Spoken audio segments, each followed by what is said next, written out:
tal? ¿Cómo les va? Muy buenos días. Muchas gracias por acompañarnos un año más. Esta nueva temporada aquí en lo que es Chacra Televisión para todo el país. Una pantalla brillante en más de 9 millones de hogares. Y usted nos puede, por supuesto, sintonizar en canal 724 de DirecTV, 429 de Flow, en el 472 de Claro TV, Cablevisión de Uruguay, Personal de Paraguay, por supuesto, cable operadores de todo el país y, como les decía, más de 9 millones de hogares en la República Argentina toman esta transmisión de Chacra TV. Y aquí estamos, en un año donde muchos preguntan, pero Canepa, escúcheme, ¿qué pasó? ¿El niño dónde está? ¿Por qué? Lamentablemente en muchas zonas está faltando mucha agua. Está lloviendo en algunos lugares, las lluvias son dispares, pero las temperaturas en muchas zonas arriba de 40 grados y con muchas semanas sin llover, el perfil, el agua que necesita la planta no está.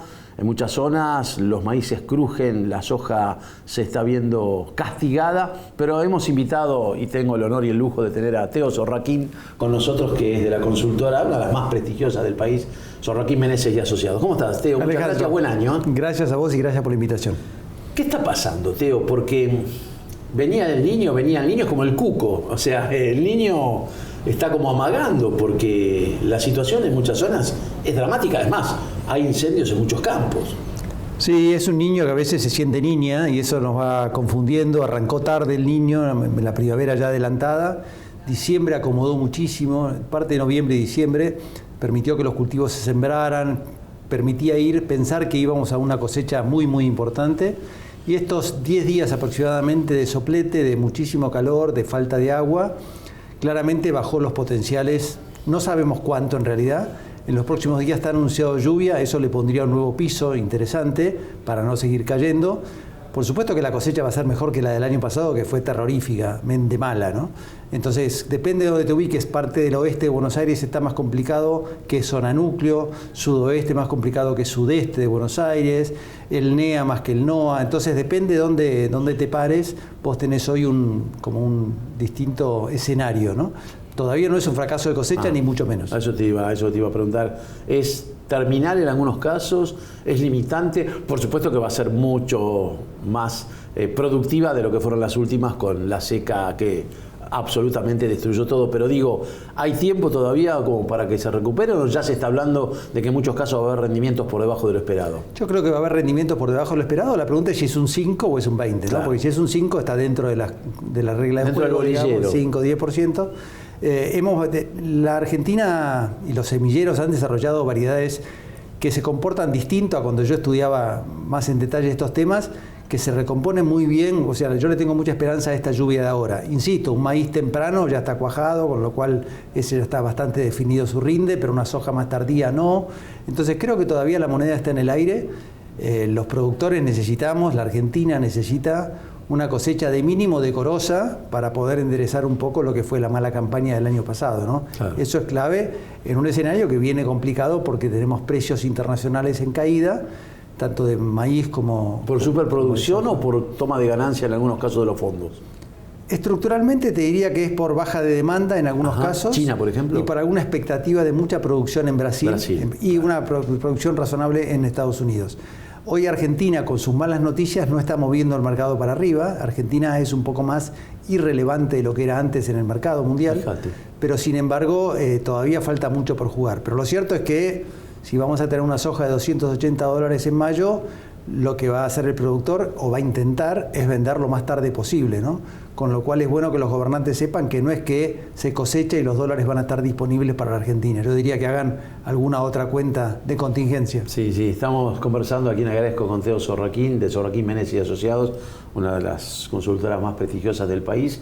Encuentra, en muchos casos, en la mayoría de los casos, como comentaba Teo, a un productor desfinanciado, castigado, cascoteado, después de 3 campañas consecutivas desastrosas, yo diría catastróficas.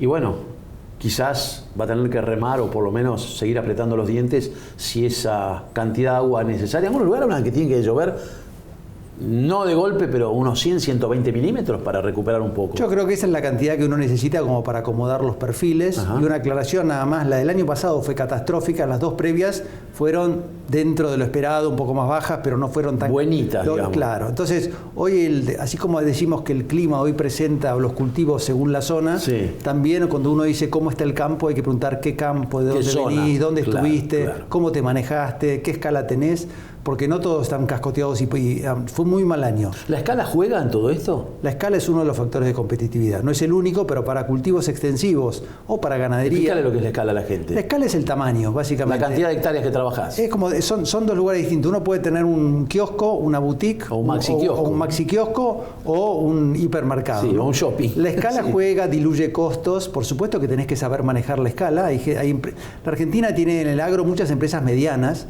Hay algunas grandes y otras chicas, ¿no? Pero es como que el concepto de empresa familiar mediana con campo propio o sobre campo alquilado, eso te diría que es la figura más habitual. Pero la escala, así como la eficiencia, el manejo de información, la aplicación de tecnología, son factores que hoy es como querer subirte a un auto de carrera y no entender todos los relojitos, ¿no? Hoy hay que entender todos los relojes.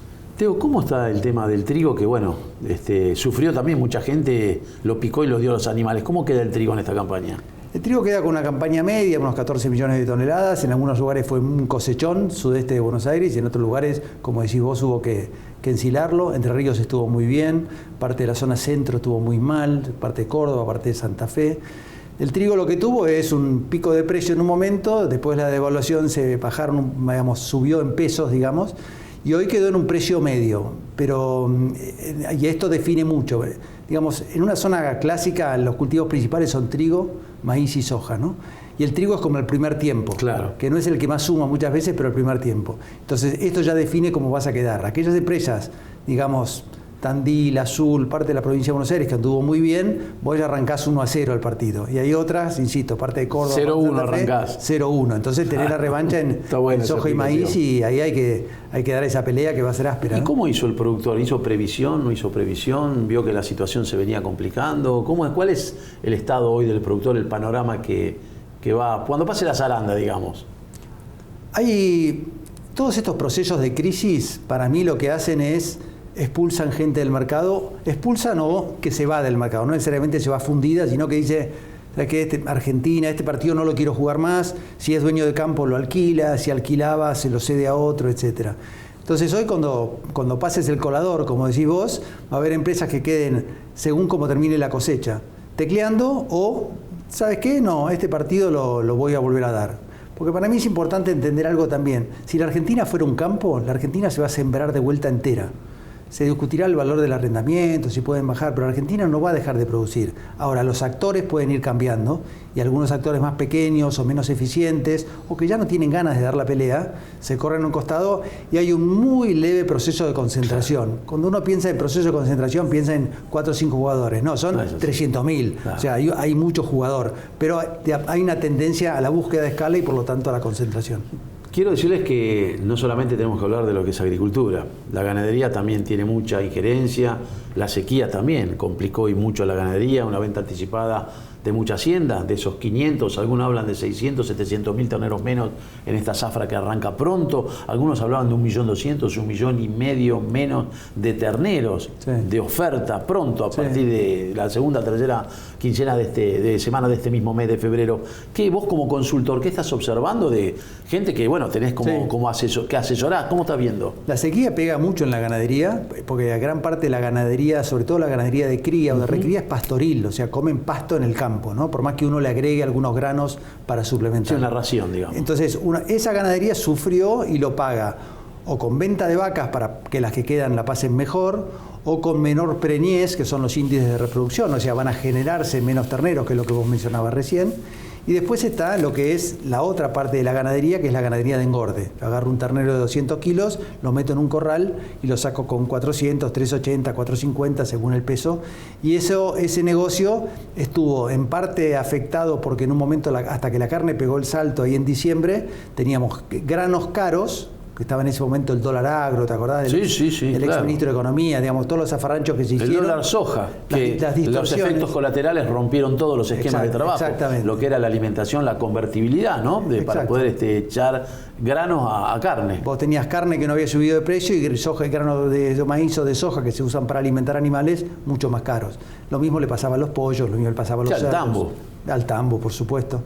Entonces, creo que hoy la expectativa es, hoy tenés un precio de ganadería competitivo, que debería sostenerse competitivo, suponemos, por este tema de la menor oferta de terneros, no volando, porque el consumo interno, que es aproximadamente el 75% de lo que se consume en la Argentina, o el 70%, está con los salarios que cuesta que muevan, la exportación empieza a mover, y en ese caso lo que vos tenés entonces es un grano de maíz más barato, con un precio razonable, puede dar a pensar que lo que vamos a tener es una mayor producción de carne y una rentabilidad superior este año a la del año pasado en ganadería. Teo, tengo que presentar el programa. Teo es Teo Zorraquín, de Zorraquín Meneses y Asociados, pero antes quiero compartir un par de tips, como se dice, de la Argentina agropecuaria, Argentina agroalimentaria, Argentina agroindustrial, que son marcas mías. Quiero decirles que los fletes para los transportistas de granos han subido el 81,25%. Esto corresponde a transportistas de cereales, oleaginosas, productos y subproductos a nivel nacional, o sea, de 4.279,47 por tonelada por los primeros 10 kilómetros a 58.247,47 los 1.500 kilómetros. Esto salió en el boletín oficial. O sea que hay una suba del 81,25% en lo que respecta al flete de los transportistas de granos. El otro tema importante, el secretario de Agricultura designó a Daniel Nota, ingeniero agrónomo, como el flamante presidente del Instituto Nacional de la Yerba Mate, INIM, que ya había sido o había presidido en el 2002, en la primera parte cuando se creó el Instituto Nacional de la Yerba Mate. Así que Fernando Vilela nombró a Daniel Nota como el flamante y nuevo presidente del Instituto Nacional de la Yerba Mate. Para finalizar, la caída de la soja, 2% en una semana. Dicen que es el precio más bajo de los últimos 27 meses, y corroboro lo que decía Teo Zorraquín. La muy buena cosecha de Brasil tiene que ver también en esta caída que tuvo la oleaginosa. Así que bueno, ahora vamos a hacer una pequeña pausa, vamos a volver y les voy a contar después lo que es el CAU, el Centro Argentino de Urología. Presentamos el programa y ya regresamos aquí en esto que es Agronoticias por Chacra TV para todo el país. Ya estamos. Somos Campo Limpio y nuestra misión es recuperar los envases vacíos de fitosanitarios. De esta manera, entre todos, podemos cuidar mejor el medio ambiente.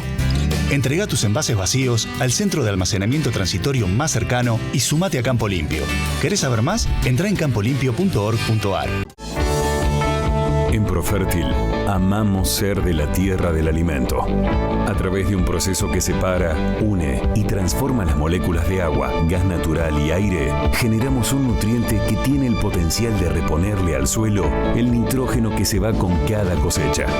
Gracias a esta reposición, lo que sembramos crece más fuerte, más verde, grande, sano y más nutritivo.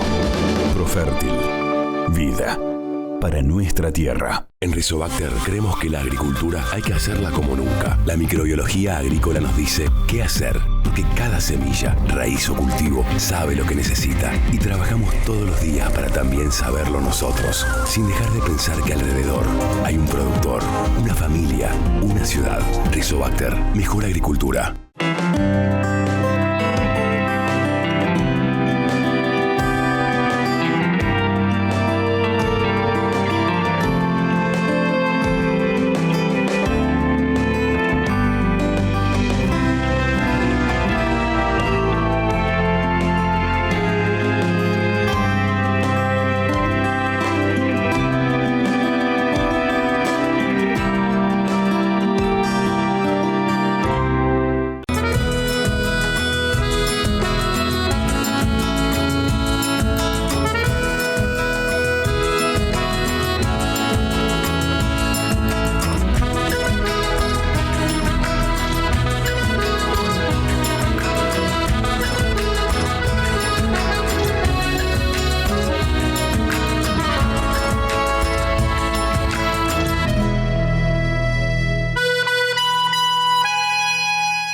Acron, el mejor negocio en tu campo.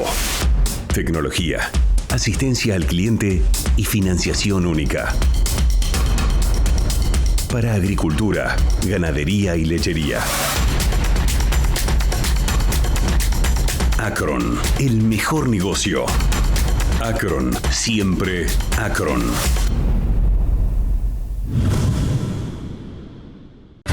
En el campo de la urología, la opción es CAU, Centro Argentino de Urología. Profesionales destacados en cirugía robótica, tratamientos mínimamente invasivos. 11 48 05 44 52. Uriburu 1471, Ciudad Autónoma de Buenos Aires.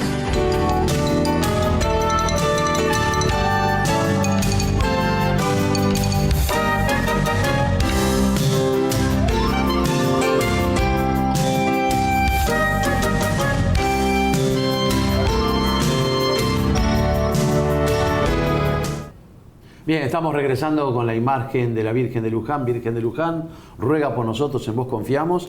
Y ustedes saben que este es un programa de campo. Y en el campo de la urología, la opción, sin ningún lugar a duda, es el CAU, el Centro Argentino de Urología.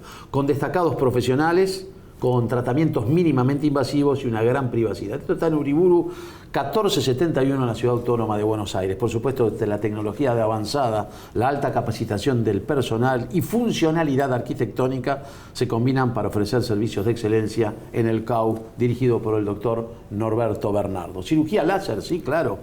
Laser Help es el último y más avanzado tratamiento mínimamente invasivo que existe para tratar el agrandamiento benigno de la próstata, y la cirugía robótica, el robot Da Vinci, es la última evolución de la cirugía mínimamente invasiva. Todo esto lo encuentra usted en el CAU, en el Centro Argentino de Urología, reitero, en Uriburu 1471, Ciudad Autónoma de Buenos Aires. Teo Sorraquín, de Sorraquín Meneses y Asociados. Teo, recibí una herencia y voy a Teo Sorraquín Meneses y Asociados, golpeo. Quiero invertir en el campo, por ejemplo. Bueno, vamos a decir, no, yo no sé nada del tema, yo tengo unos pesos. Alquilo, para siembra, para ganadería, mixto, papa. ¿Qué le recomendás a una persona cuando va a verte, por ejemplo, vos? Y que después, por supuesto, ustedes siguen la administración del trabajo y la tarea que es el ordenamiento y llevar adelante esa inversión. Es una inversión. Por supuesto, si alguien te contesta eso con una sola respuesta, sí, sospechá, digamos, no hay una respuesta. Lo que uno hace cuando tiene este tipo de consultas es lo que se llama un árbol de decisión. ¿Okay? ¿En Argentina o fuera de Argentina? ¿Con más riesgo o con menos riesgo? Eso preguntan ustedes. Claro, ¿en una zona o en dos zonas? De más corto plazo, agricultura; de más mediano plazo, ganadería; de más largo plazo, lechería; economía regional. Entonces, no hay una respuesta a eso, porque las rentas fluctúan. Si vos mirás una escala en el tiempo, en una zona agrícola, lo que hay que hacer es agricultura y no ganadería. La ganadería debe ocupar campos que sean más aptos. O alguna lomita o un lugar donde... Una loma o bajo, o ganadería, ¿no? Corral. Claro, entonces, claro, lo que uno hace es un árbol de decisión en función del perfil del inversor. Lo mismo que hace alguien que maneja una cartera de inversiones con bonos, acciones, flujos de fondo, compra de monedas. Hay un abanico de posibilidades. Hay un abanico. Entonces, porque si fuera todo para todos, estaría todo el mundo atrás de la pelota. Así que no hay una única respuesta, hay que armar este árbol de decisión para llegar a lo que uno se siente más cómodo, porque en definitiva, como cualquier inversión, hay un riesgo. Entonces uno tiene que saber cuáles son los riesgos. Sí, además hay que ver las distancias, la distancia de la ruta, distancia de puertos, o entrar en un pool de siembra, por ejemplo. También uno puede invertir en un lugar sin tener que ocuparse de los tractores, del personal, etcétera. Pero sí es importante, y recalco esto porque a veces existe la percepción, quizás en un sector urbano, que el campo es tirar una semillita, el yuyo nace, y en realidad es una actividad sumamente tecnificada, que requiere mucho talento, mucha dedicación, que tiene riesgo, se puede ganar, empatar o perder. Entonces me parece que ese concepto, cuando uno entra, no es simplemente pongo la plata y se terminó, sino tengo que entender un poco. Lo que pasa es que, el que no conoce o el que no sabe, busca gente que asesora como ustedes, pero también quiere saber, yo invierto, pero ¿cuál es la rentabilidad? Aseguro se lo llevaron preso. Más cuando uno invierte dólares a cielo abierto. Pasan cosas como ha pasado, por lo menos catastrófica, como dijiste, en la campaña pasada. que ahí no fue 0-0, ahí 0-40 fue ponerlo 0-50. Ahí se perdió, no tanto, pero el año pasado es un año que se perdió. Por eso cuando uno entra a estos negocios agrícolas no hay que entrar por un año. Esto no es una ficha en el casino. Ajá. Uno recomienda por lo menos quédate 3 años. Ajá. Es difícil perder plata en el promedio de 3 años. Se puede ganar, se puede perder más o se puede ganar más o menos. Pero en general estas son inversiones que tienen que tener una mirada un poco más larga, que no es un plazo fijo, no es un fondo de inversión. De hecho, el mínimo de inversiones siempre son a 12 meses, ¿no? Ajá. Y en general la recomendación es no te vayas el primer año, quédate 2 o 3, que el promedio va a ser más agradable. Ajá. Y hay, además del tiempo, de los tiempos, mínimo 12 meses o 48 meses, ¿hay importes o volumen de dinero, que es en dólares, por supuesto, digo, de piso o puede ser una pequeña inversión? Depende también. Que si uno quiere comprarse 500 hectáreas de campo es un montón de plata en dólares. Si uno quiere invertir en un grupo de siembra es en pesos que se pasan a dólar oficial, y ahí puede ser capaz que con 10, 20 o 30 mil dólares uno está. Si uno quiere invertir en ganadería son cifras más importantes que eso. Si uno quiere alquilar el campo. Entonces, de vuelta, no quiero escaparle a la pregunta, pero es tan amplio el menú que suena a mentira. Ahora uno dice, quiero hacer una pequeña inversión. Hay empresas de siembra que toman inversores de a partir de los 10 mil dólares. Ajá. Y eso, o sea, mínimo un año, por ejemplo, una cosecha o 2. Sí, una cosecha es un año, digamos, mínimo un año, digamos así. Ajá. Y eso es en cualquier... Ustedes, sí, ahí recomiendan zonas y tienen su gente que donde ustedes invierten. Sí, en general las empresas que hacen esto están ubicadas en más de una región para diversificar el riesgo clima, que si no llueve en una, llueve en otra, si tiene riego, si no tiene riego. Entonces se busca que el portfolio... Las mejoras, ¿no? Claro, se busca que el portfolio de inversión sea, insisto, con un riesgo adaptado a la necesidad o al deseo de aquel que invierte. Hoy hablabas antes del primer bloque de lo que es el productor agropecuario. Es un empresario el productor agropecuario. Seguro. Por un montón de factores, ¿no? Maneja activos, maneja pasivos, maneja finanzas, maneja producción. Problemas. Dirige personas o lidera personas. Lidia con la coyuntura de la Argentina, que es volátil. Yo creo que el productor agropecuario tiene un nivel de anticuerpos para la coyuntura argentina altísimo. A veces yo he trabajado con inversores de afuera que han trabajado en la Argentina y les cuesta entendernos. O sea, nosotros nos asustamos con relativamente... Son resistentes a todos los productores agropecuarios argentinos, es una especie de PR, ¿no? Es como el HB4, ¿no? Es un PR, un productor resistente. A la falta de agua, ¿no? Hay algo de eso que creo que a veces la pena, ¿cuál es? Nosotros estamos adaptados a este esquema de economía cambiante, de inflaciones altas, devaluaciones, atrasos de tipo de cambio. Y los balances miden eso, cómo nos fue. Lo que no miden los balances es cómo nos podría ir. Argentina, si se quiere, liberada en sus fuerzas productivas, con un mercado crediticio que funcione razonable, con una inflación que sea como la de los países vecinos, no grandes cosas, pero como Brasil, Uruguay, Chile, Argentina tiene un potencial para producir 20, 30 o 40% más de las cosas que produce. Carne, leche, granos, economías regionales. Entonces la lástima es esa, es lo que nos estamos perdiendo, que como no lo medimos, pero cuando uno dice que hace 25 años que producimos entre 10 y 11 mil millones de litros de leche y no subimos ni bajamos, y estamos clavados entre 100 y 140 millones de toneladas de grano, decís, nos estamos perdiendo algo para todos los argentinos, no solo para el que produce. ¿Y el inversor se incrementó o se retiró, digo, ante estas situaciones que vienen dándose con estos temas climáticos y estas faltas de políticas y esto de correr, perseguir, por lo menos hasta ahora este gobierno nuevo no, pero gobiernos anteriores persiguieron al campo? Los inversores que invierten en el agro en general, esos no se van, o cambian un poco. Insisto, un dueño de campo que decide salir del negocio y darle el campo a un tercero para que no producirlo él, es un inversor que se va, pero entra otro, digamos, ¿no? Eso ocurre. No es una buena noticia porque también hay pérdida de capital social, hay pérdida de talento. No es buena noticia, pero eso ocurre, es capitalismo al final del día, ¿no? Entonces yo creo que, de vuelta, Argentina puede esperar generación de riqueza a través de su agro, probablemente a través de su energía y sobre todo a través de su gente, que es inacabable la creatividad y el deseo de emprender. Lo que necesitamos es una cancha que, si jugamos con la mano, jugamos con la mano, si jugamos con el pie, jugamos con el pie, pero regla clara.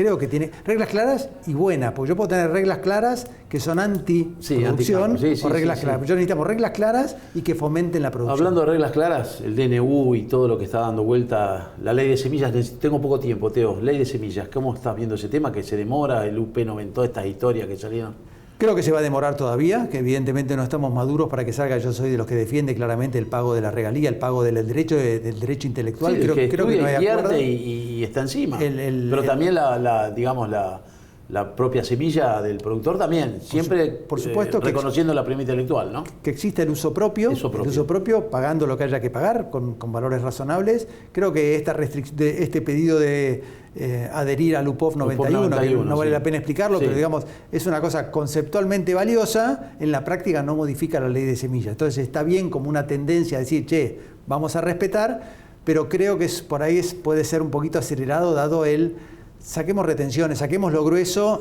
y después hablemos lo otro. Y como que va a haber más ganas de hablar eso. Insisto, es una adhesión que vale. Y yo no digo creo que a la larga Argentina tiene que adherir. A veces cuando se dan todos los temas juntos, decís, bueno, no podemos esperar este tema un poco, claro, y eso a veces empantana en lugar de ayudar.